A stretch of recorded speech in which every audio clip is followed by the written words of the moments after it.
Detonated, Logan, ready to get rolling. Check your deck, wanna know what you're holding. I refuse to lose. Give me them cues. I'm ready to snap, tell me what you wanna do. Come on, let's go toe to toe. Marvel at my strength, I'm ready to win, yo. Give me the mic, I'm finna rap about it. Don't matter about it, chatter about it. Let's snap. Snap, snap, snap, snap, snap, snap, snap. I'm gonna snap, snap, snap, snap, snap, snap, snap.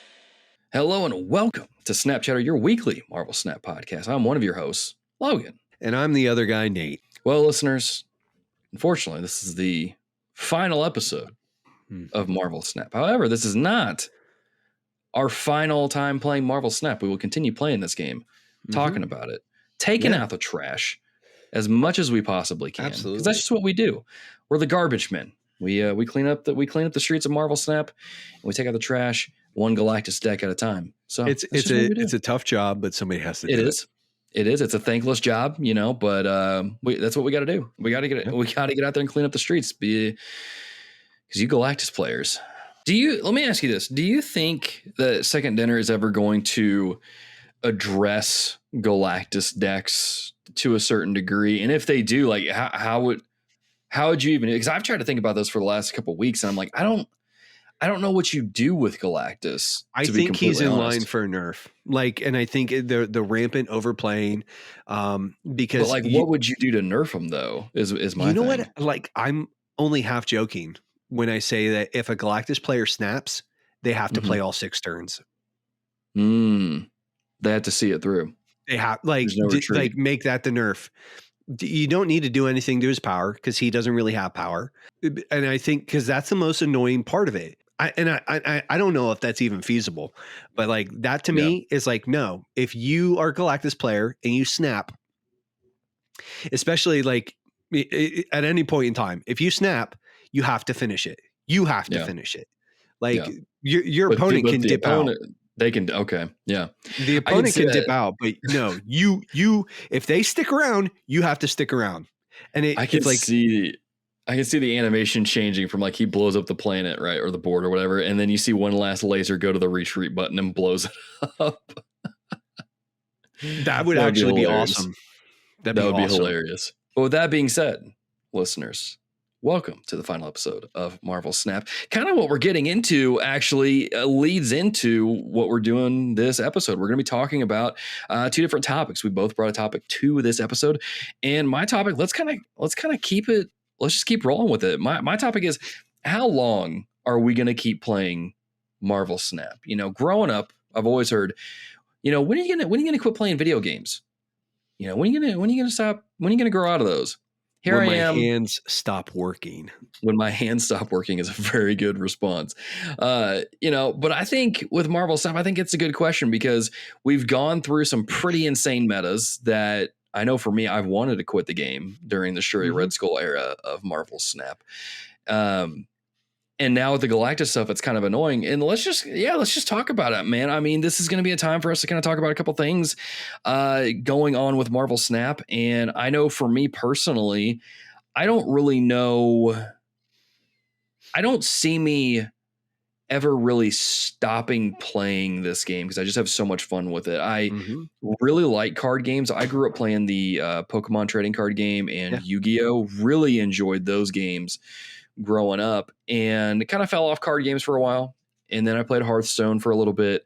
And this game, I'm just hooked on. We have a DC equivalent game coming out soon that probably won't be very good, but I'm going to try it anyway. I've just really enjoyed getting back into card games. And I think with Marvel Snap, I'll definitely be playing it for a long time. How much I'm playing it is a different story. But Nate, what about you? I mean, it's one of those things. So if it ever gets to the point, and I mean, I've talked about Magic the Gathering before, and I was playing Arena for a while, and it just got to the point where like that game, it was just like an absolute drain on my life. Where I was constantly thinking about that game, and then I would get angry because the RNG and all that other stuff. If Snap ever starts to become like that for me, like where it's legitimately sort of affecting my mental health and sort of my personal life to that kind of extent, then absolutely I'm out. But aside from that, I'm kind of in this, like, I'll just play it until it stops being fun. Yeah. Like, if they don't sort of do anything to fix like an absolutely busted meta, or something like that. Yeah. Well, then, that'll probably be my cue that it's time to get out. But I think, for the foreseeable future, like they're adding enough sort of like flavor and spice. And I think what's equal parts fun and kind of frustrating is that the meta is really just super fluid. It just, Yeah. because with the over the air updates and the sort of the patching and and how quickly they're sort of moving through this. I mean, dude, it's kind of one of those things where this is a very rapidly evolving game. I'm kind of there for it for now. Yeah. I could see like a point where it just becomes like just too much to keep up with, but I Yeah. think, for now, it's not like I probably won't be playing this in 20 years. I don't know if it'll even be around in 20 Yeah. years. Yeah. But I'm going to be playing it for a while. I mean, especially with looking at like the stuff that's coming down with the season pass, like the Spider-Man stuff. I'm really excited about move decks getting like the massive shot in the arm Yeah. that they're going to Yeah. get next month. And I think move decks are honestly some of the most technical play in the game. Yeah. Um, 100%. so I'm like, dude, like this is, to me, I'm looking at that and I'm like, cool. Like, and there's still lots of very non meta heavy decks. Like, if you're looking for something that's a little more brain dead, you can play a Patriot deck. You can play, a Galactus deck. Oh man. uh, you can play Super Scroll. Mhm. But I kind of look at it and it's like, as long as, and honestly, with the team that they have in place now, I feel like just about every change that they've made in the last couple of months has felt really good. It's been Yeah. really, I think, good for the health of the game overall. I mean, especially once they figured out the stuff with Shuri. Like Yeah. that Shuri update was arguably, I think, one of the most important moves they could have made to like 100%. long-term health. And as long as they avoid stuff like that, I'll play for a while, and they'll Yeah. probably at least get $10 a month out of me. I Yeah. mean, because like the battle pass is always like, especially at the beginning of the month, the battle pass is a great value at $10. Like Yeah. if you like the game, it's an easy way to sort of like low key support the game and get a pretty solid card with decent, decent return on the investment, as far as like Mhm. just even like the gold and the resources you get in game too. Yeah. So like, yeah, Yeah. I- It's always worth it. I'm going to pretty much play it until it stops being fun. And I Yeah. don't see that happening anytime soon. Yeah. You touched on something that I think has just been one of my favorite things about the game, is that the meta, especially now, at least the time that we're recording, feels very fluid. It feels like almost not every deck, but almost every deck is competitive to a degree, and you can climb with it pretty easily. Whether you're running a Cerebro 3, 4, or 5 deck, the Cerebro 5 decks are insane, or you're running discard, even as having a bit of a low key resurgence. Not a lot of people are playing it, but when I play, discard was one of my favorite archetypes when I first got into the game, and I played it so much, and it's starting to come back, and I really love that it's been coming back, and it's been slowly kind of gaining steam ever since the Ant-Man season with MODOK, and now it's like it's pretty effective. It's really good, and I think one of my favorite things about the discard archetype, or at least it's a good discard deck, is when to dip out. Like okay, yeah, this isn't going to work, but there's just so many different decks out there that you can play. And I love that it seems like with each season, or at least just kind of what I'm getting the feel for as we go forward, it feels like each season there's going to be a resurgence of some sort.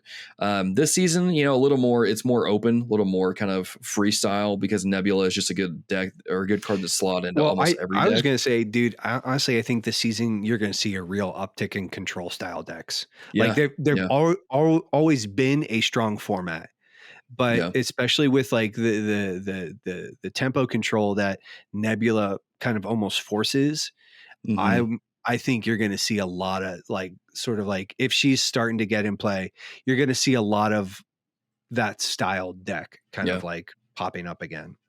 Yeah, absolutely. And I mean, it's like what you said too. Next month in June, move decks in and get a good shot in the arm with Ghost Spider. And then you have the cards that are coming out that are like Spider Ham, which I think Spider Ham is going to be really good at bounce decks. He's one I'm really looking forward to. Spider-Man 2099, who's going to like be able to move and destroy cards.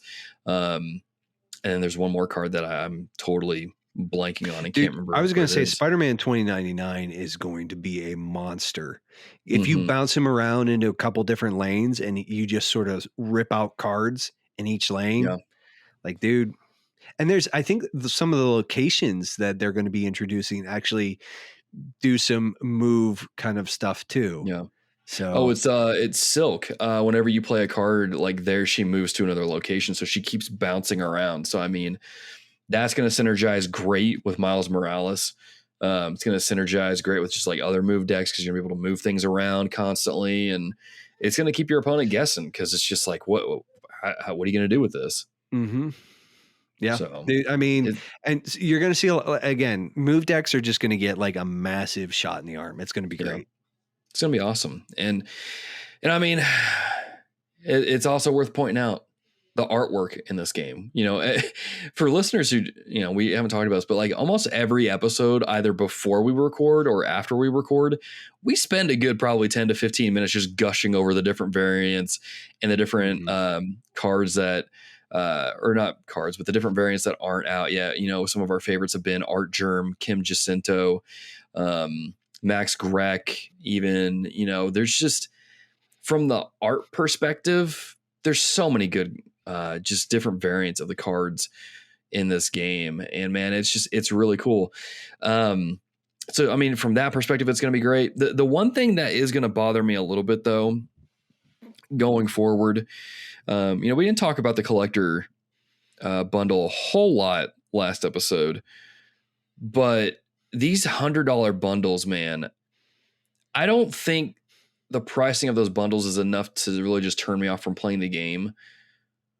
But at this point, I'm really starting to get sick of them because they're not affordable. We talked a couple episodes ago about, is Marvel Snap pay to win?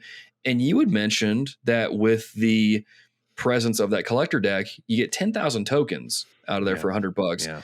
That's enough to get at least one Series 5 card. And then if you have 1,000 tokens saved up already, you're going to get 2 Series 5 cards. I mean, you're getting these cards pretty early, day and date of.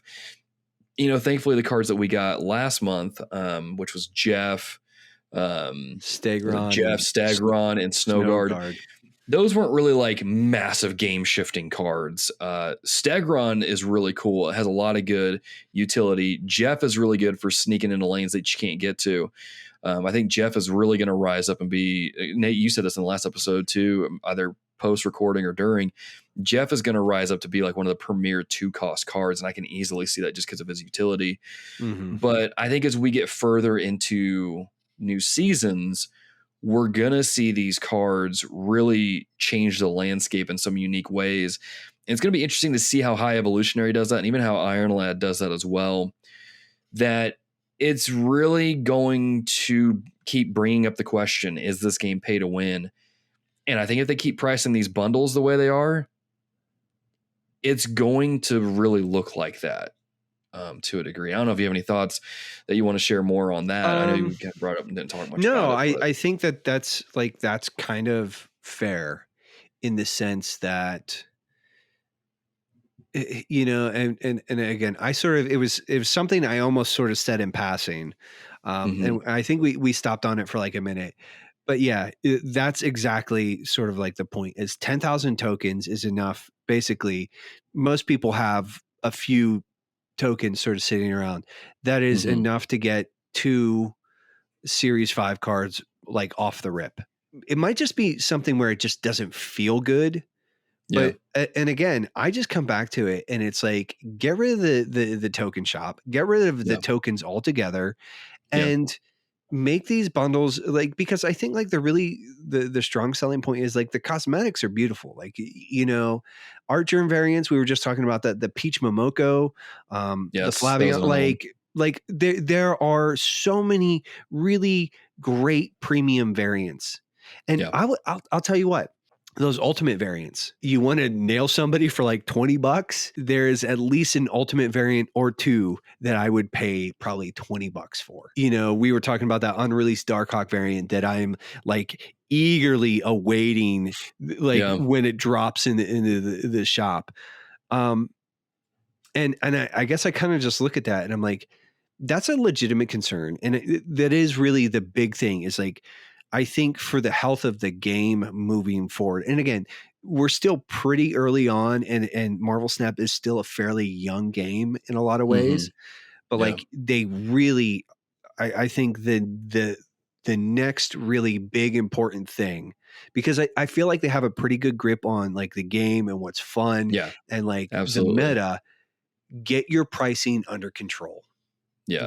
Get this stuff figured out, make it a little bit more reasonable, because I understand that you don't want everybody to have all the cards all at once, whatever. Mhm. Like, Yeah. and I think frankly, like the abuse of like a Galactus decks that we've seen is exactly why not everybody should have all the cards all the time. Yeah. Yeah. Some people are like, that sounds a little bit elitist, Nate, a little bit of a snob, but yeah, okay, I'm a snob.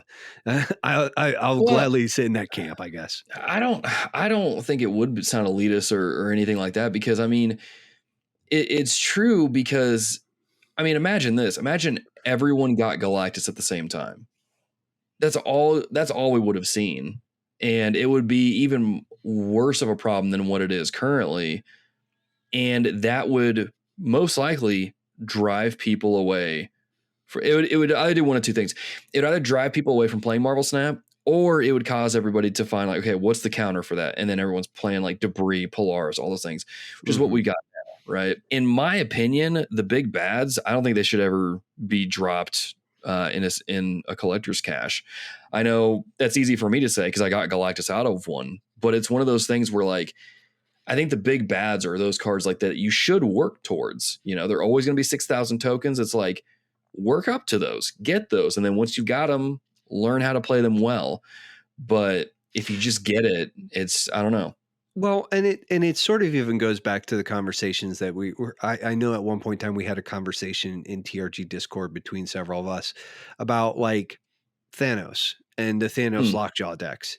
Yeah. And I remember counseling somebody and saying like, dude, personally, my recommendation is hold off.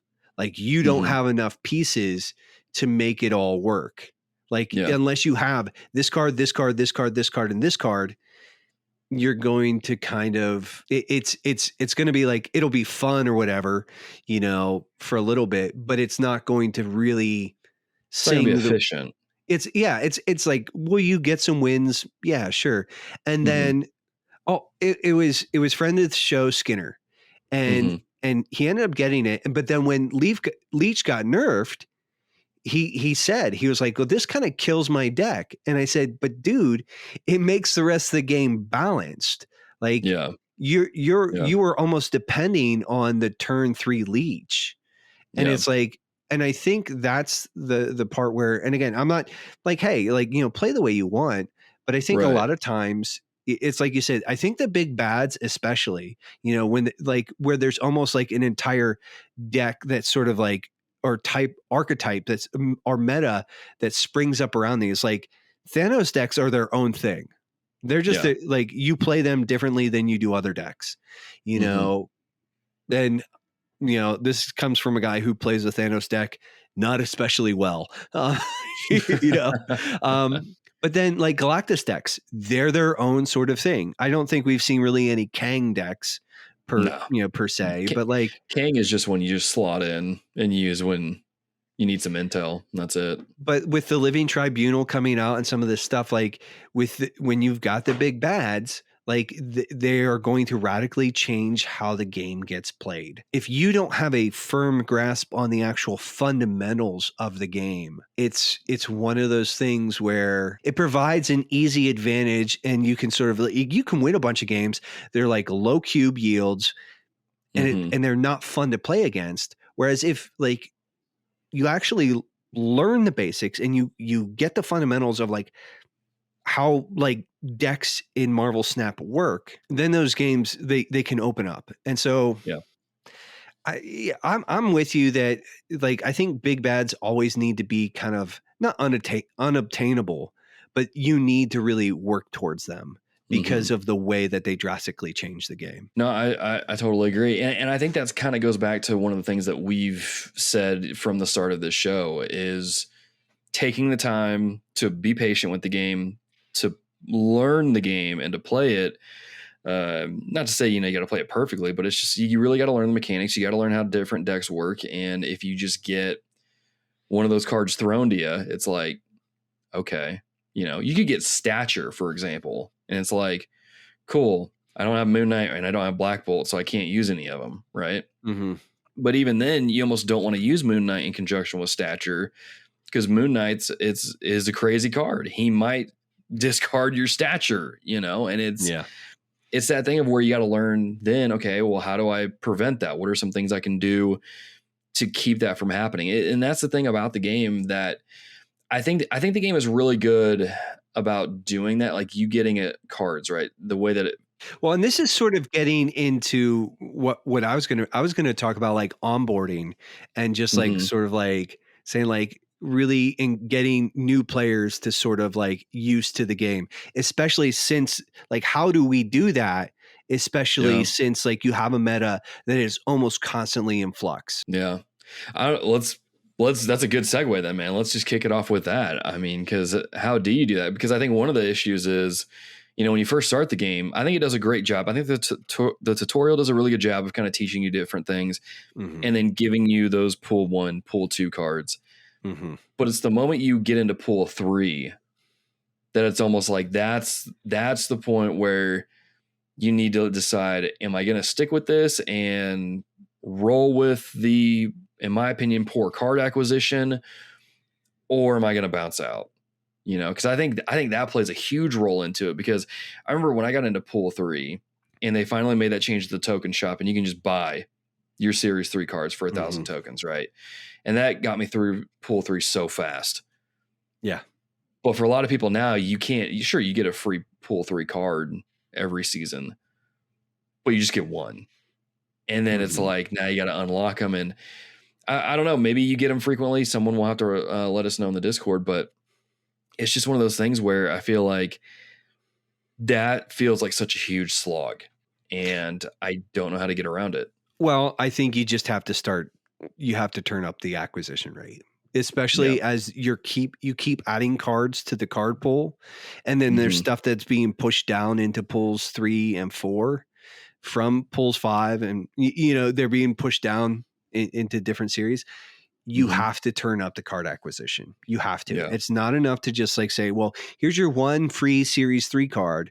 It needs to be like, you have to start saying like, if you're not pool 3 complete, you will have a 50% chance greater of pulling, like getting you, upping that somehow. Like when you open a cache or you get a new card, like you have a much stronger chance of getting the like whatever pool 3 cards you need to be series complete.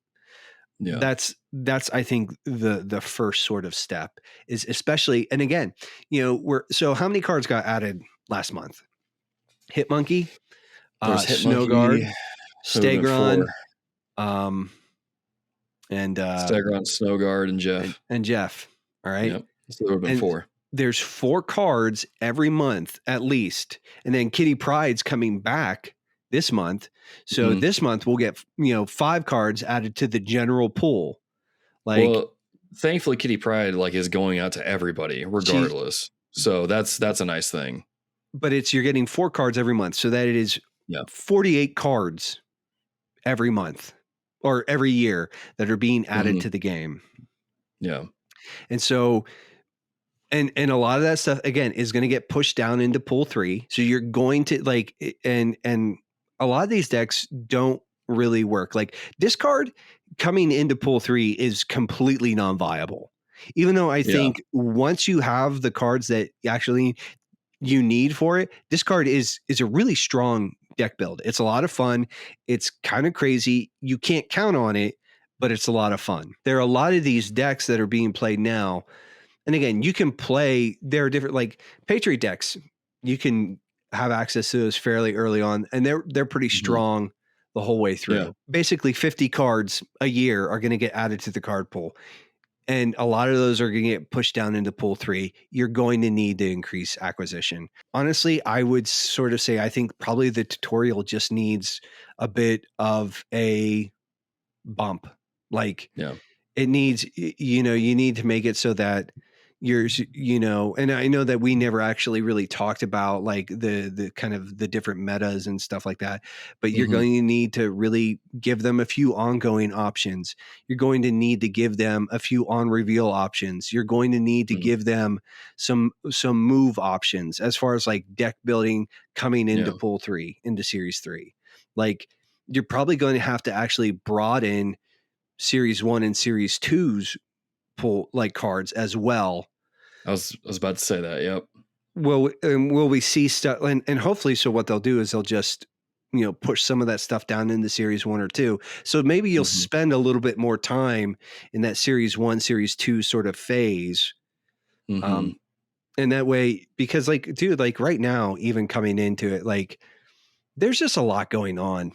And when you look at some of these decks, like some of the most dominant decks, like we were talking about the Sarah Control deck, most of those cards are series or pool 3. I think the one that you just showed me had Hitmonkey in it.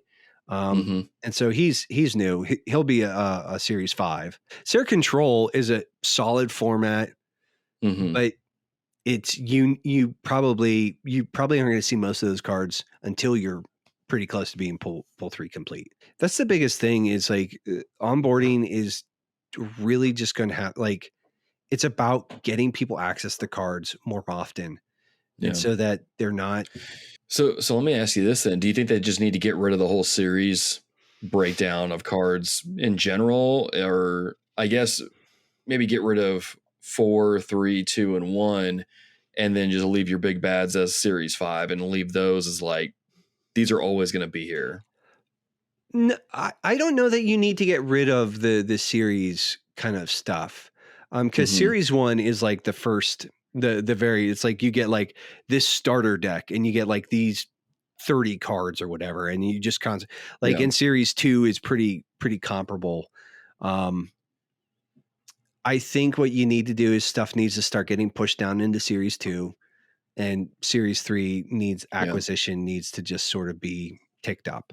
Like the more you add to that, the more you sort of like it's not even a dilution of the pool. And I think too, like the other thing is just like a lot of these cards are not every card is relevant. There's a lot of stuff that like a lot of cards that teach you the fundamentals of the game. And then you don't need them after that. Yeah. And there's a lot of stuff.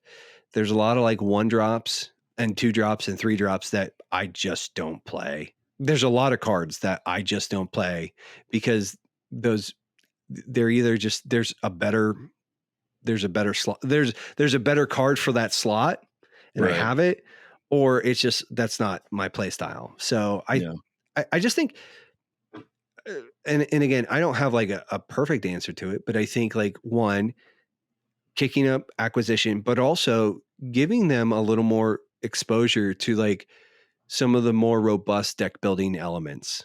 Like I think is really like, give it like, make it so that like this card is viable. Like you can have a viable discard deck coming into pool 3, you know? So I think something that would really help too is just, with June coming up, we've got Street Fighter 6 coming out, which I've always loved Street Fighter. I grew up on Street Fighter. One of the great things about Street Fighter and even just fighting games in general is you always had like a practice mode. that you could goof around in. You know, Yes. you pick a character. Let's say you want to mess around with Dalsum for a little bit. You know, try out his reach ability, or you want to play as Zangief or whoever, and see what their moves are about, and see if you can, you know, acclimate yourself to that particular play style, and then be like, you know, I don't really feel this. I'm going to go to this other character. I think this game would greatly benefit from having some sort of practice deck sort of thing. And they could even literally call it the Danger Room based off of X-Men, where the X-Men would go into the Danger Room, they'd be put in a scenario, and they would adapt and fight and learn and grow and get feedback. And, you know, what better way to keep it in line with Marvel lore than to create a mode called the Danger Room, and it allows you to kind of mess around with some of these new cards. I would love it if dude. like anytime a new card comes out, like let's say Stegron comes out, you hit a button that takes you into the Danger Room that gives you a pre-made deck with Stegron, and you get to try it out with try it against different decks and be like, you know what, I don't really like this card. I'll wait till it goes down to Series 4 or Series 3 or whatever. I think that would be awesome. Dude, that is a fantastic idea. That is legit. Like, second dinner, you guys need to write this guy a check now. No, or even just like saying like, I like, let's turn up the volume on that thing a little bit and go like, how about you see a deck that you really like? You're like, hey, this is like Cozy just released this new deck. I'm going to copy it and I'm going to paste it. And why don't you put me in like some just like, basically, I can't win cubes off these matches, but I can play the deck. Yeah. Like, and even just, and you know, we want to kick the dial up a little bit here. Let me get boosters for those cards. I know people don't really care about boosters, but like, I'm just saying, let people get boosters for those cards. So when, oh my gosh, let's say you're testing it out with a new card, right? Let's say you're testing it out with High Evolutionary. You test it out, you get boosters for High Evolutionary that way. So when you buy the card, you're already piled up on XP for that card, so you can upgrade it a little bit, and that way you can use that to get more credits or a collector's cash or whatever it is, and then do that, you know. And then from the Danger Room menu itself, you can have friendly battle in there too, so you can send an invite. Man, dude, or just like even just like, hey, you're like, hey, I don't want to play for cubes right now. I want to just like fool around with a deck. You can go into a Danger Room environment where it's like, this is a non-stakes. I can just fool around with this deck that I'm thinking about building, sort of work out the kinks, and I don't need to worry about a friend code. Dude, that mode needs to happen. It needs to freaking happen. Like that. Yeah. That honestly, I think, because I mean, there's nothing like, dude, like when you, especially like early on, like when you, I don't snap nearly as much as I used to, because like like, you know, early on, especially, it's like, oh, I've got this game in the bag. And then you take that big fat, like 8 cube loss. And it's like, oh, this does not feel good. Yeah.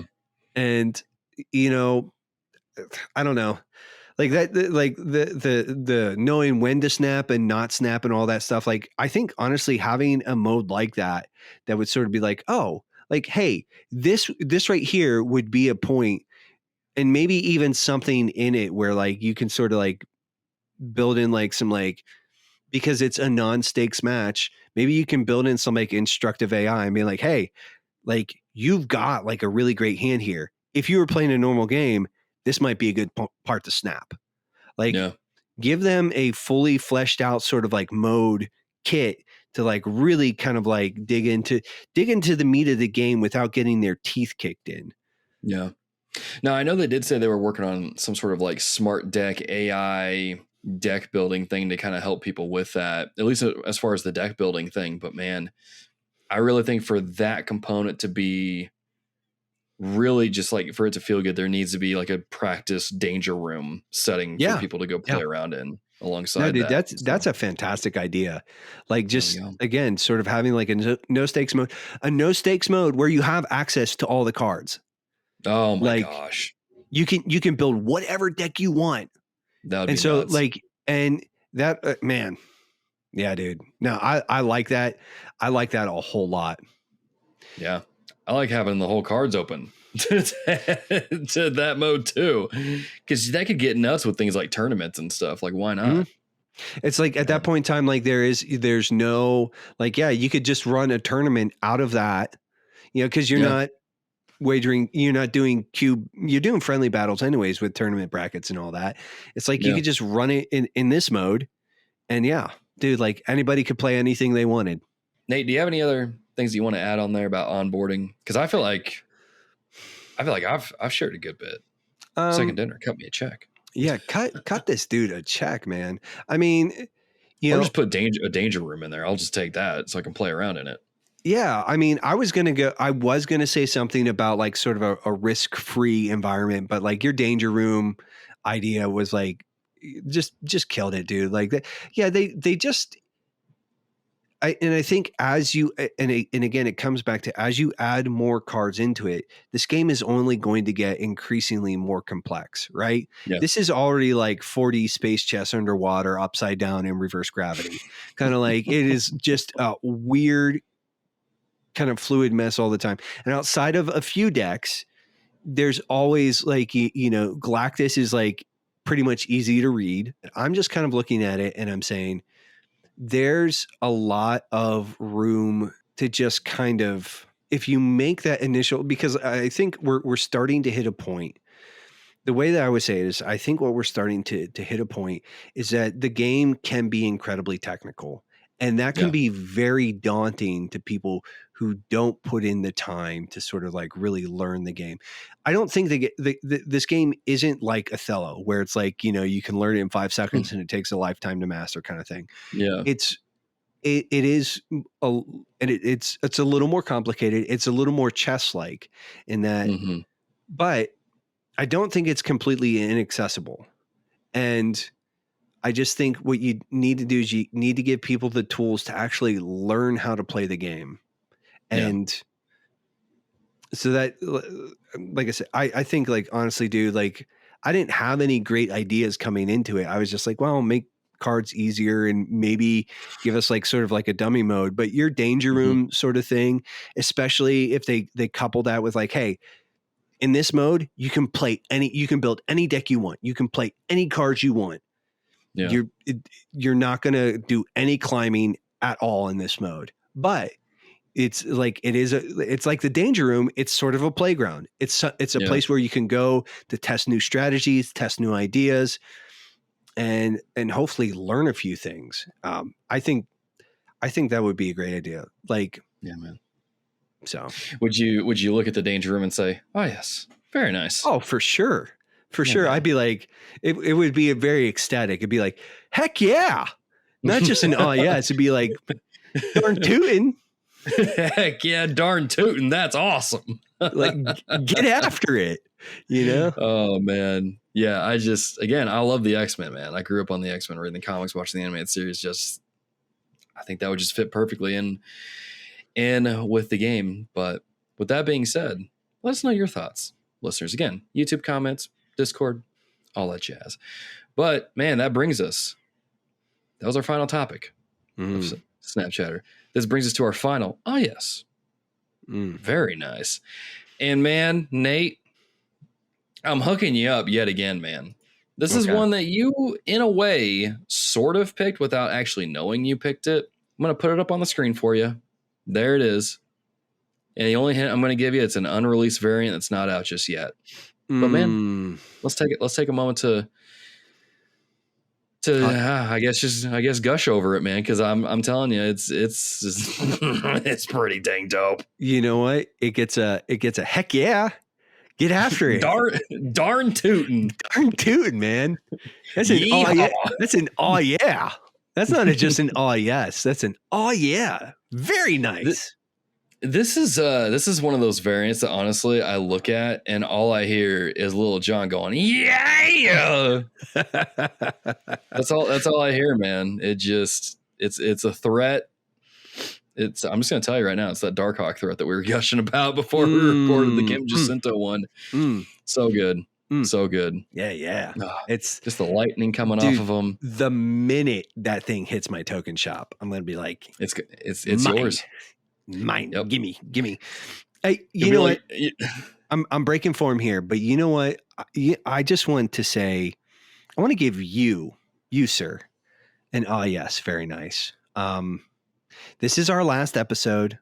right? Mm-hmm. And I told you sort of off mic when we were talking, I really appreciate the fact that when you thought about doing this, you reached out to me. The Yeah, fact that man. we had the opportunity to do this. This has been an absolute delight. I've gotten to know a few dudes online, in the TRG. I'm a little more active in the TRG Discord, maybe to some Yeah. people's chagrin. But you Hey, if know, anything, your takes are they provide good entertainment, both because you get mad and then we're like, bro.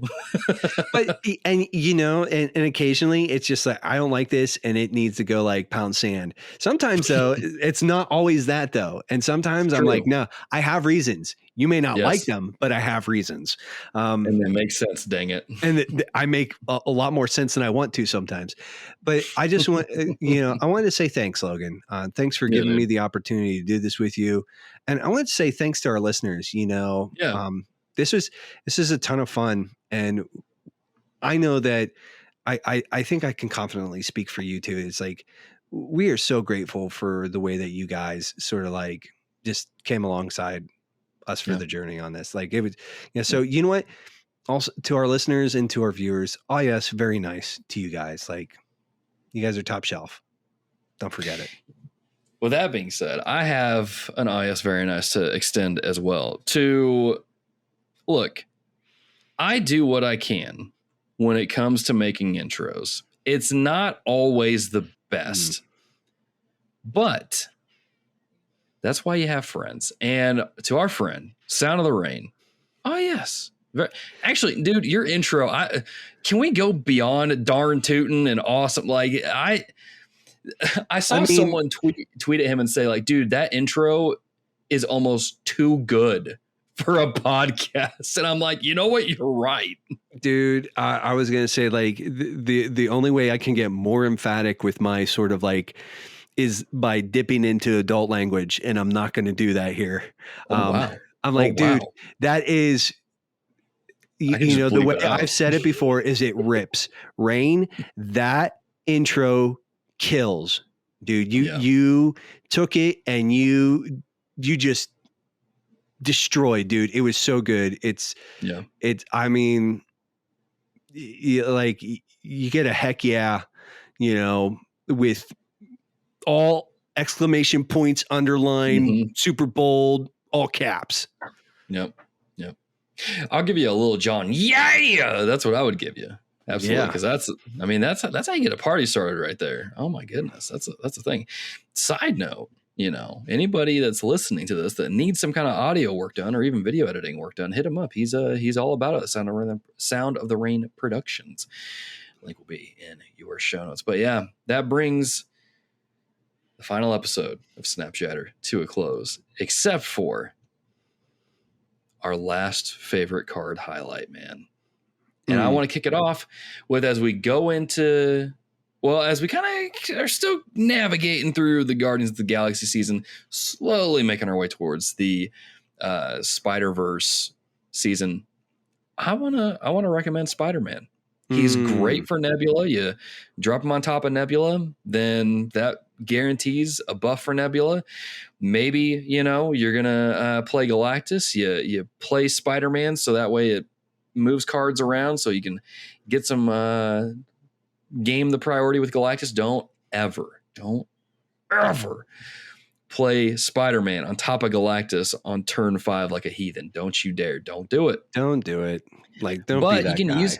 You can use it to take, Spider-Man Professor X, old reliable, do some fun stuff with that, and Spider-Man's just a good card. I feel like Spider-Man needs to be played a little bit more outside of Galactus decks, because if you learn, this goes back to the game. If you learn how to use him, he's a powerful card to have in your utility. So I want to give a shout out to Spider-Man.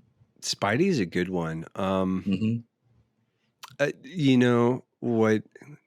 Man, I'm kind of at a loss for words here.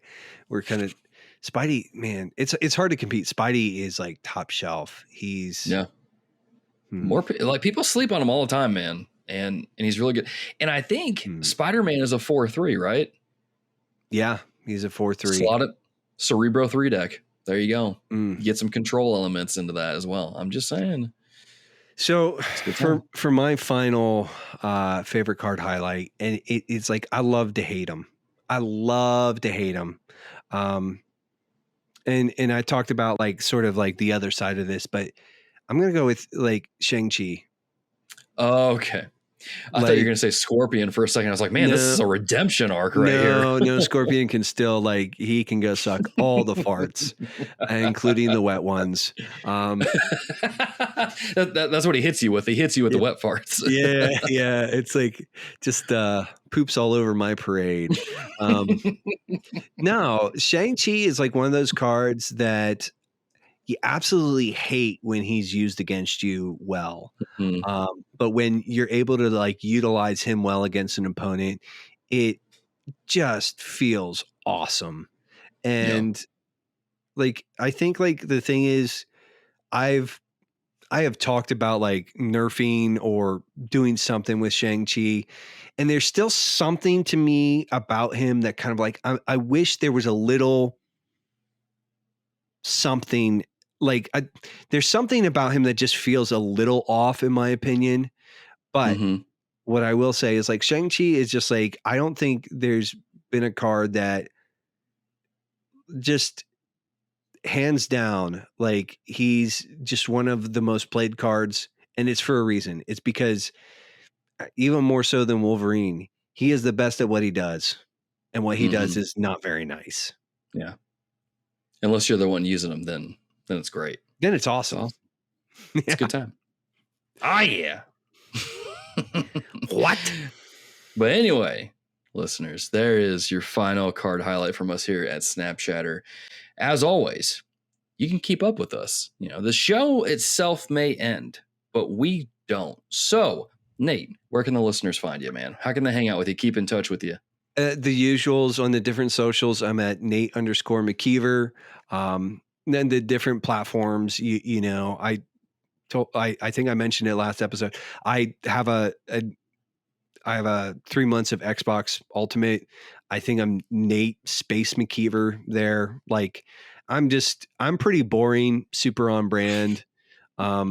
But yeah, and I did want to say to the listeners too, Logan and I have talked about occasionally dusting this off, sort of maybe doing some audio recording and just like dropping it out into feeds for you guys, you know, when it works for us, you know. Yeah. So yeah. But in the times that doesn't happen, you can go check out our podcast again, you can follow me at the Logan, blah, blah, blah. You guys know the stuff already. You can go follow our podcast as well. Nate does the backlog breakdown with Josh, and then I do the Reformed Gamers with Micah. And so you can keep following us on those different platforms as well. And I won't talk about Marvel Snap as much, but I mean, for those who were around in 2020 when I was streaming pretty heavily on Twitch, I might be making a comeback pretty soon. So there you go, man. Keep Marvel Snap going over there. So be sure to be on the lookout for that there. Links to everything will be in the show notes for this episode. But with that being said, the final episode, Marvel Snap, has come to a close. And with that being said, y'all, thank you for riding with us. Thank you for sticking with us. Thank you for snapping with us. And until next time, keep on snapping. Nate and Logan, ready to get rolling. Check your deck, wanna know what you're holding. I refuse to lose. Give me them cues. I'm ready to snap, tell me what you wanna do. Come on, let's go toe to toe. Marvel at my strength, I'm ready to win, yo. Give me the mic, I'm finna rap about it. Don't matter about it, chatter about it. Let's snap. Snap, snap, snap, snap, snap, snap, snap. I'm gonna snap, snap.